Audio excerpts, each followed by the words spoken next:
A graça e a paz do nosso Senhor e Salvador Jesus Cristo. Amém? Espero mais uma vez que todos estejam bem, passando mais uma vez para deixar uma palavra e para juntos dedicarmos esse tempo ao Senhor e meditarmos na sua palavra. Gostaria de convidá-lo a abrir a sua Bíblia no Evangelho de Lucas, capítulo de número 5. E enquanto você abre aí a sua Bíblia, eu vou ler alguns outros textos também no decorrer dessa reflexão, que não vão estar apenas no Evangelho de Lucas, mas o que vai nortear a nossa reflexão se encontra aqui no capítulo de número 5. Essa noite eu quero meditar com você um pouquinho a respeito das características que costumamos utilizar, ou que as pessoas costumam utilizar para identificar um discípulo de Jesus, um cristão, um salvo em Cristo Jesus.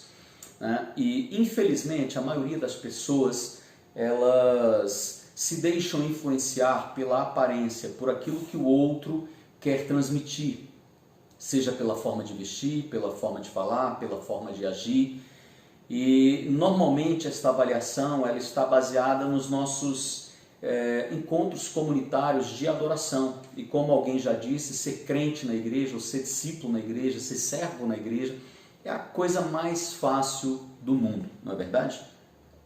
Isso é um problema grave, isso é um problema sério, porque há quem diga que nós estamos vivendo hoje uma geração holográfica, ou em meio a uma geração holográfica. O que é isso?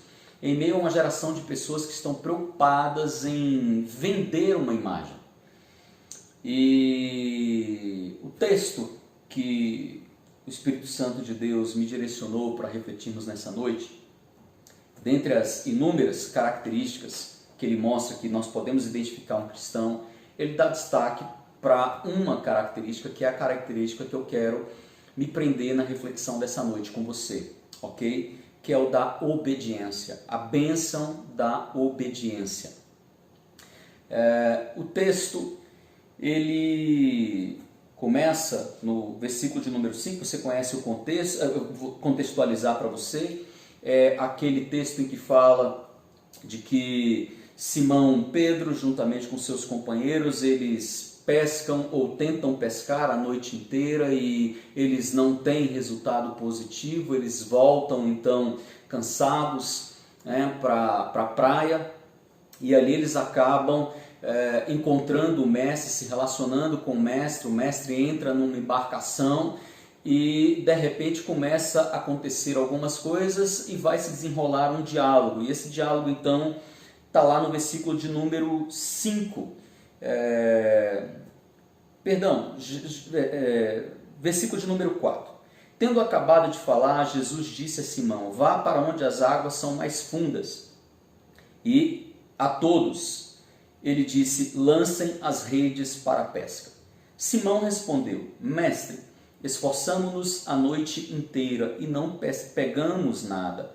Mas porque és tu quem estás dizendo isto, vou lançar as redes. Uma outra versão diz: mestre, nós trabalhamos a noite toda e não pescamos nada, mas já que é o Senhor quem está mandando jogar as redes, eu vou obedecer. Obediência.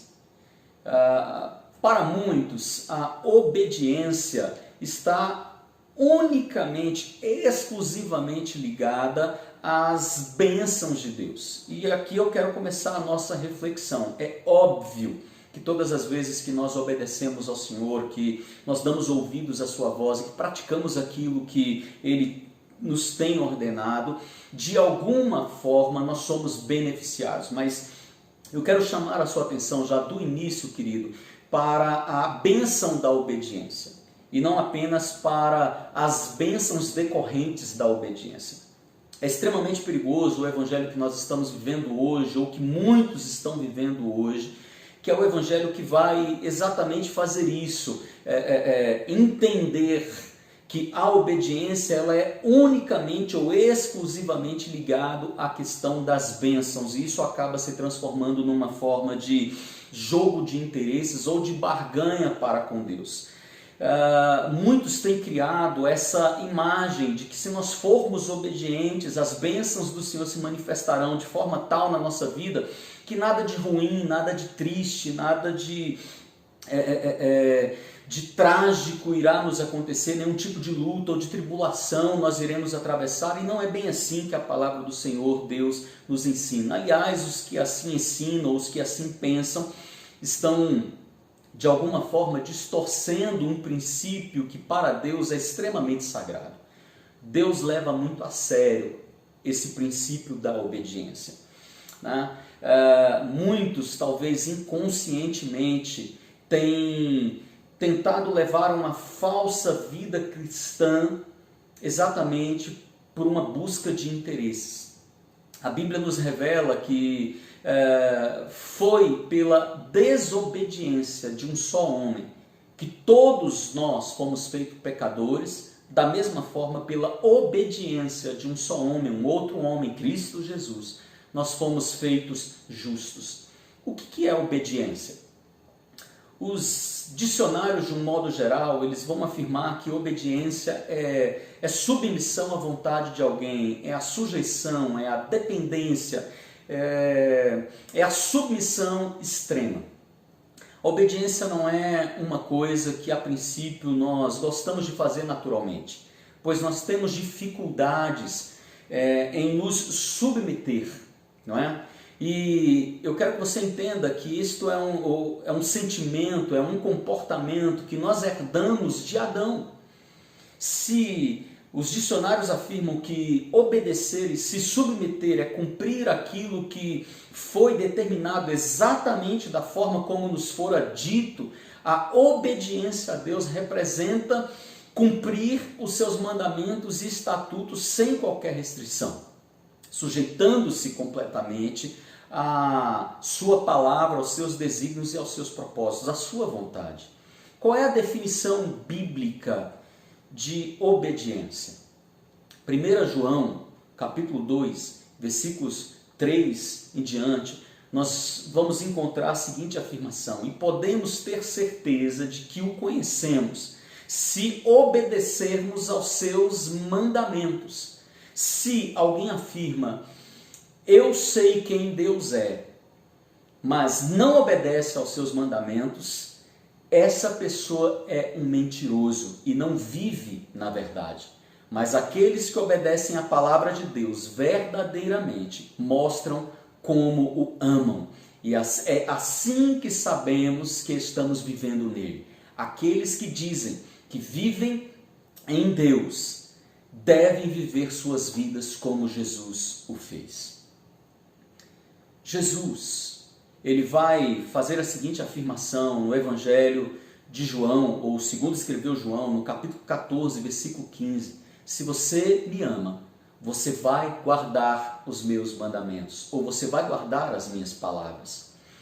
Voltando para o texto que nós acabamos de ler no Evangelho de Lucas, nós vamos encontrar Pedro, Tiago e João. Eles tinham virado a noite trabalhando, o dia amanheceu e nenhum deles havia pescado absolutamente nada, nenhum peixe sequer.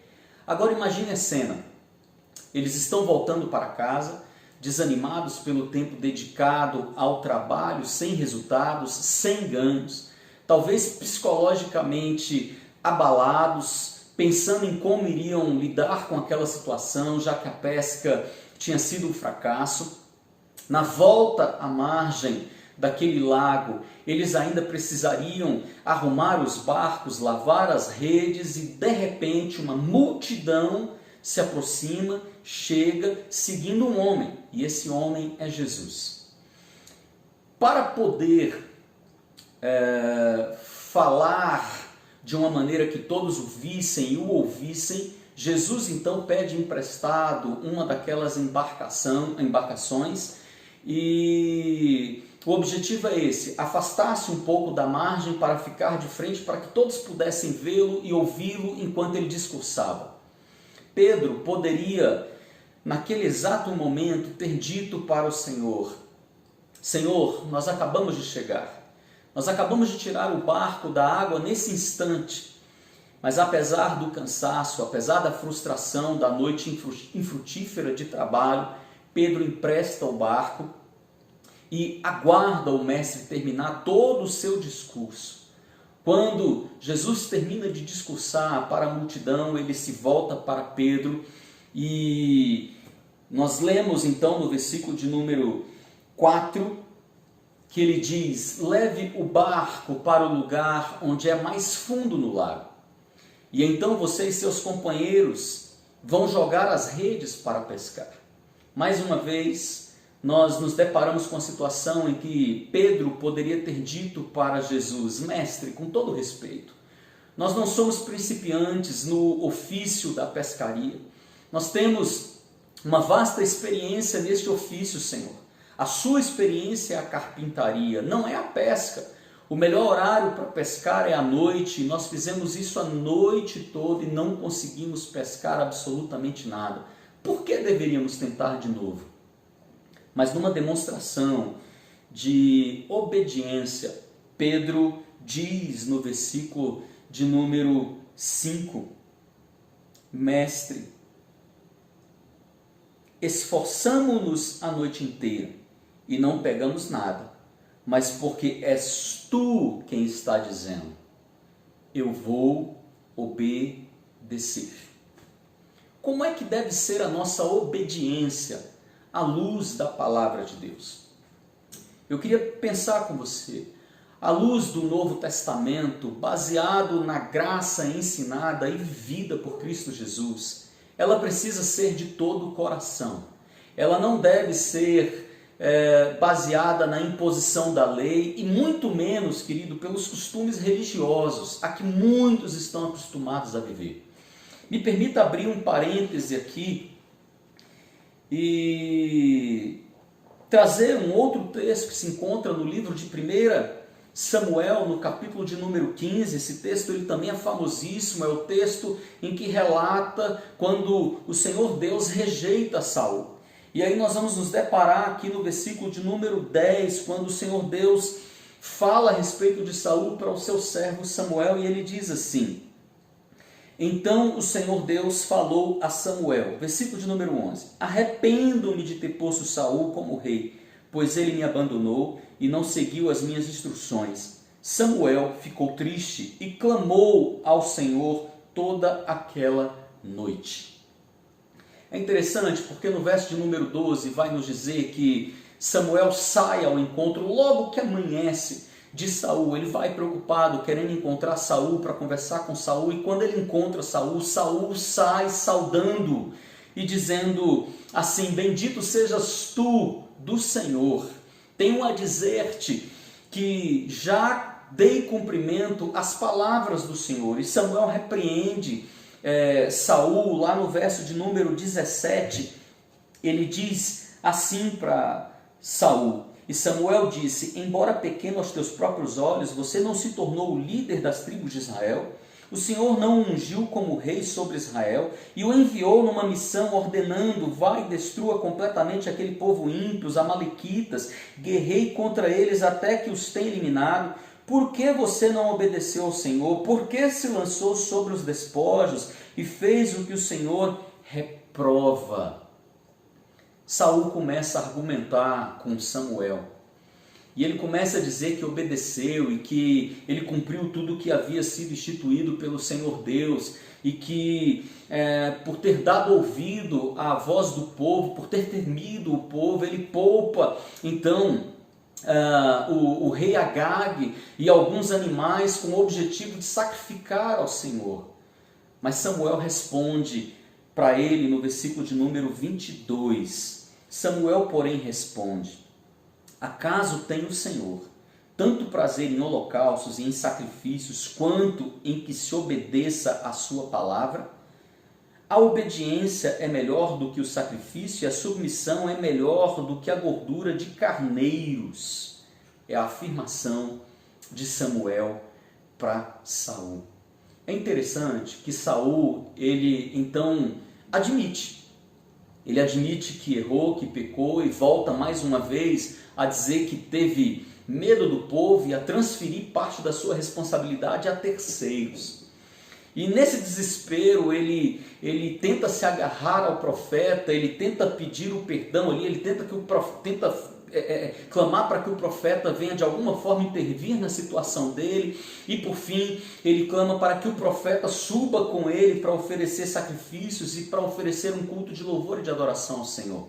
Ao que o profeta responde no versículo de número 26. Samuel, contudo, lhe disse: não voltarei com você. Você rejeitou a palavra do Senhor, e o Senhor o rejeitou como rei sobre Israel. Queridos, o que é que está acontecendo aqui com Saul? O que é que está aqui por detrás da mente de Saul, do comportamento de Saul, das atitudes de Saul? E que eu percebo que também está por detrás do comportamento de muitos que se dizem cristãos hoje. Preste atenção nisso. Saul, ele acreditava que se ele seguisse a lei cerimonial, se ele sacrificasse, se ele fizesse um holocausto ao Senhor pedindo perdão pelos pecados dele, ele iria obter o perdão de Deus. Perceba aqui uma contradição.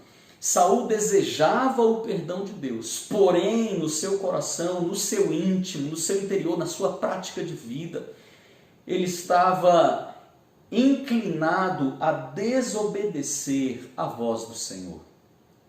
Quantos hoje que se dizem cristãos fazem exatamente a mesma coisa? Acham que por frequentar uma igreja, Deus tem uma obrigação para com eles. Acham que por serem membros de uma igreja, batizados, que por congregarem, que por serem dizimistas, por serem ofertantes, por participarem de campanhas e tantas outras coisas que viram moda no meio evangélico, Deus tem a obrigação para com eles. Quantos não foram ou não estão sendo ensinados a determinar ou a exigir de Deus algum benefício, algum tipo de barganha por causa de alguma religiosidade vazia? Enquanto a Bíblia nos ensina que a obediência que agrada o coração de Deus é aquela que é fruto da comunhão e da intimidade em amor para com o Senhor. Não pode ser uma coisa forçada, muito menos algo que se baseie em barganhas, mas algo que seja feito na espontaneidade, de forma voluntária. Perceba aqui no texto que nós lemos, vamos voltar lá para o Evangelho de Mateus, capítulo de número 5. Perceba aqui a construção do texto, desde o versículo de número 1 até o versículo de número 6. Certo dia, Jesus estava perto do lago de Genezaré e uma multidão o acompanhara, o comprimia de todos os lados para ouvir a sua palavra. Veio à beira do lago e lá viu 2 barcos deixados ali pelos pescadores que estavam lavando as redes. Entrou num dos barcos, o que pertencia a Simão Pedro, e pediu-lhe que afastasse um pouco da praia. Sentou-se no barco e passou a ensinar o povo. Tendo acabado de falar, disse a Simão: vá para onde as águas são mais fundas e a todos os que estavam com ele lancem as redes para a pesca. Perceba a construção aqui do texto do que está acontecendo. Não tem nenhum tipo de barganha, não tem nenhum tipo de proposta, não tem nenhum tipo de imposição, não tem nenhum tipo de briga, não tem nenhum tipo de falar alto, não tem. Jesus, ele não impôs, ele não discutiu, ele não fez ameaças e muito menos ele ficou fazendo barganhas para com aqueles homens. Da mesma forma, aqueles homens também não ficaram fazendo nenhum tipo de barganha para com Deus. Sabe, eles poderiam, dentro dessa perspectiva desse evangelho que muitos estão vivendo hoje, ter respondido assim: por que ir até um lugar mais fundo, Jesus? O que é que nós vamos ganhar com isso? O que é que lá tem, ou o que é que lá o Senhor pode fazer que o Senhor não pode fazer aqui? Alivia aí, nós estamos cansados, o Senhor conhece a nossa fragilidade. O Senhor garante, se nós formos, o Senhor garante que nós iremos pescar algum peixe. Sabe, não teve nenhum tipo de barganha. A obediência que Deus espera de cada um de nós é a obediência sincera de coração. É interessante porque na carta aos Romanos, o apóstolo Paulo, no capítulo de número 6, ele nos fala que quando nós nos rendemos, quando nós reconhecemos a Cristo, quando nós nos sujeitamos à obediência de Cristo Jesus, o velho homem, a velha natureza, ela é crucificada em Cristo. E lá no versículo de número 17, ele nos diz: mas graças a Deus, porque embora vocês tenham sido escravos do pecado, passaram a obedecer de coração a forma de ensino que lhes foi transmitida. Infelizmente, muitos dos que se dizem cristãos não entendem de fato o que significa obedecer.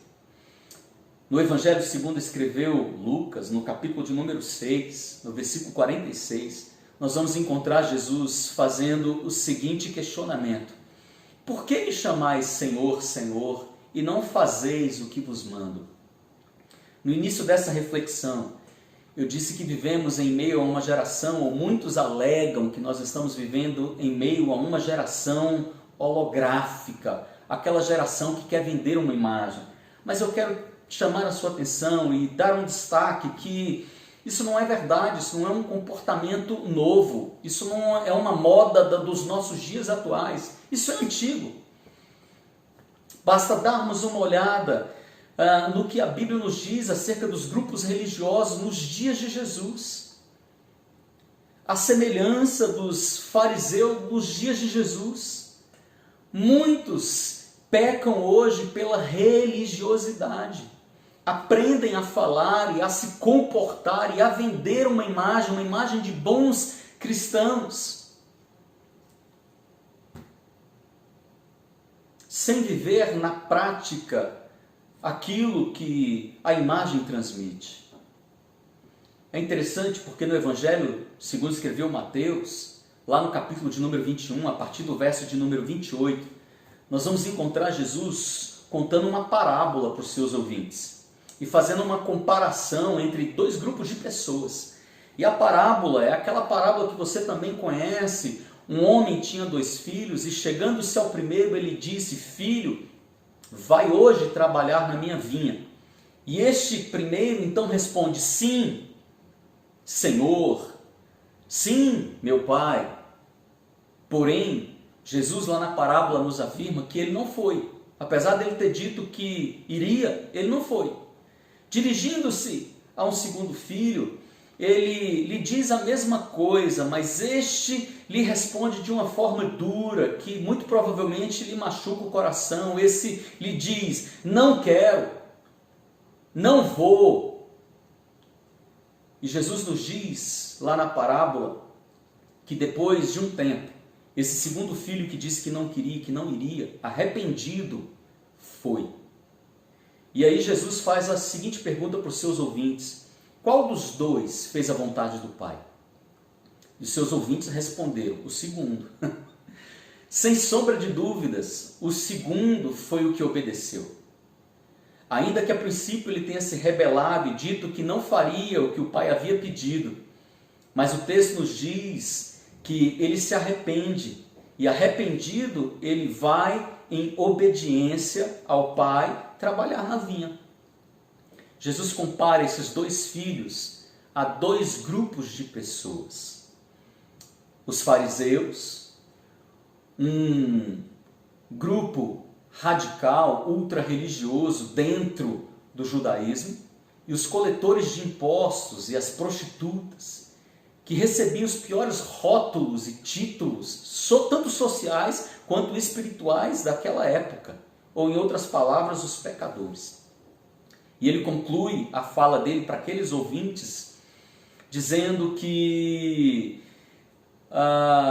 o segundo grupo entraria primeiro no reino dos céus do que o primeiro grupo. Declarou-lhes Jesus: em verdade vos digo que publicanos e meretrizes vos precedem no reino de Deus, porque João veio a vós outros no caminho da justiça e não acreditastes nele. ao passo que publicanos e meretrizes creram. Vós, porém, mesmo vendo isso, preste atenção, não vos arrependestes, afinal, para acreditardes ou credes nele. Jesus, ele é o nosso maior exemplo de obediência. A palavra de Deus nos diz que ele foi submisso até o fim, suportando por amor a nós a cruz que o Pai lhe havia proposto, demonstrando a nós que a obediência está intrinsecamente, diretamente ligada à obediência. Ao amor, e não a bênçãos que eu e você possamos ou não receber. É óbvio que somos abençoados quando obedecemos, mas eu quero que você entenda uma coisa, na perspectiva do ensino de Jesus.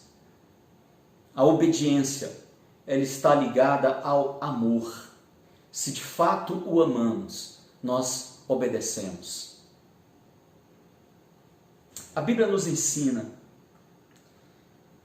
que devemos ser obedientes em tudo. A Deus, aos nossos pais, aos nossos pastores, aos nossos patrões, às autoridades constituídas, e assim vai. A Bíblia está repleta de palavras e de exemplos e de exortações acerca da obediência. O que você está buscando na sua caminhada cristã? O texto que nós acabamos de ler, de Lucas, Evangelho de Lucas, capítulo 5, fala de quando Jesus está chamando esses discípulos para serem seus seguidores, para deixarem de serem pescadores de peixes e serem, a partir daquele momento, pescadores de homens. Você que se diz cristão, o que é que você está buscando na sua caminhada cristã?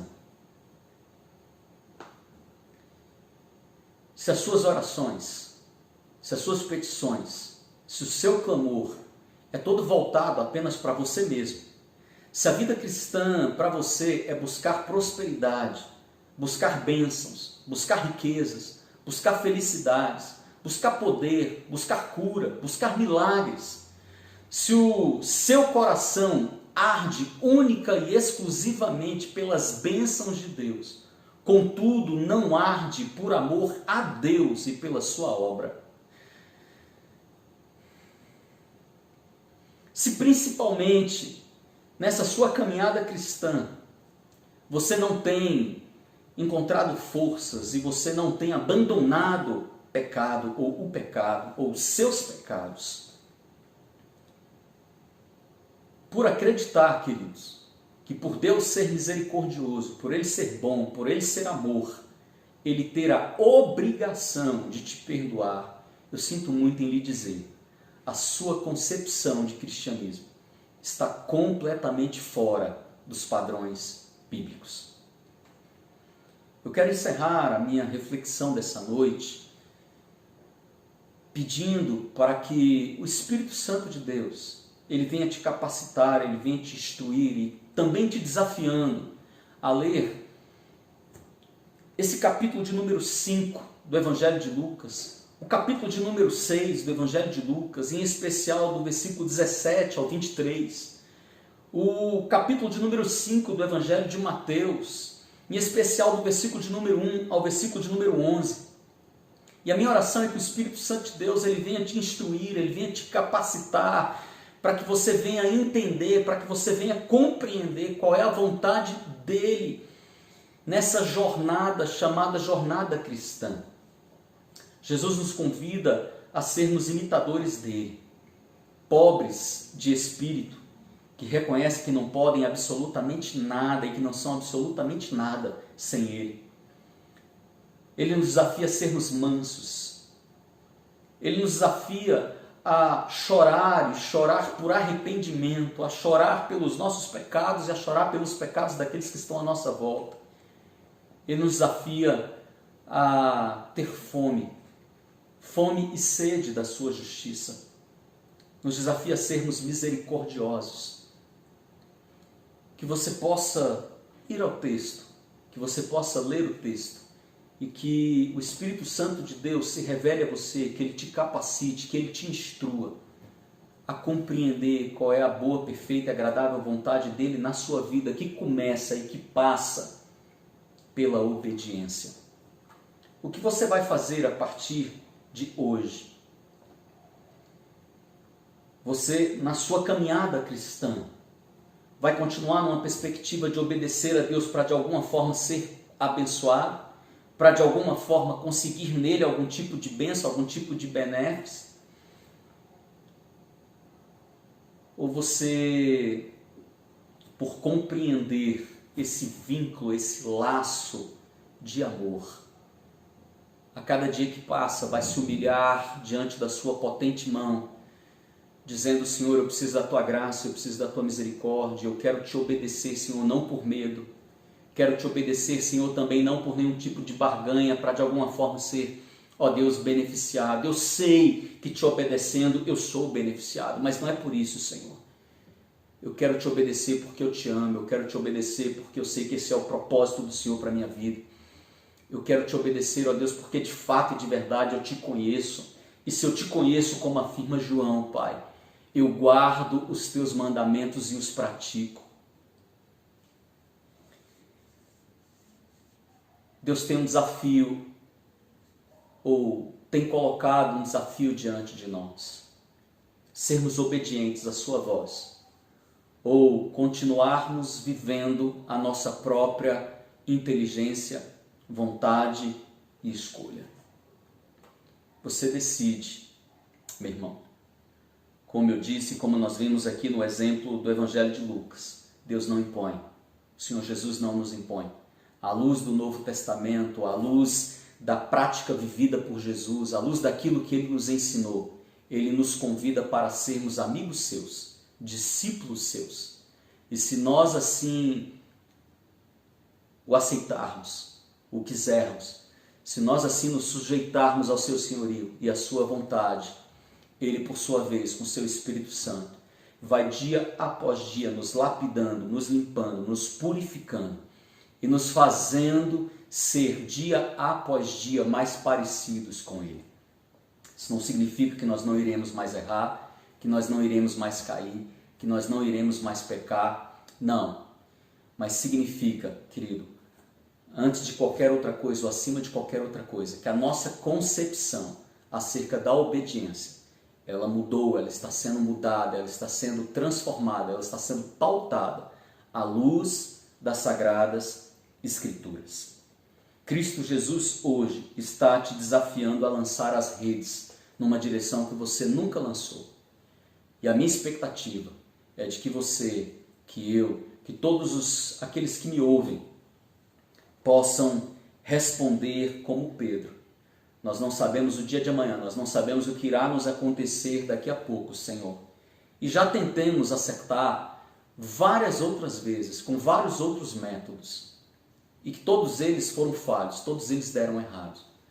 Mas como é o Senhor quem está nos pedindo, como é o Senhor quem está falando, Senhor, eu irei obedecer. Amém? Obedecer é melhor do que sacrificar.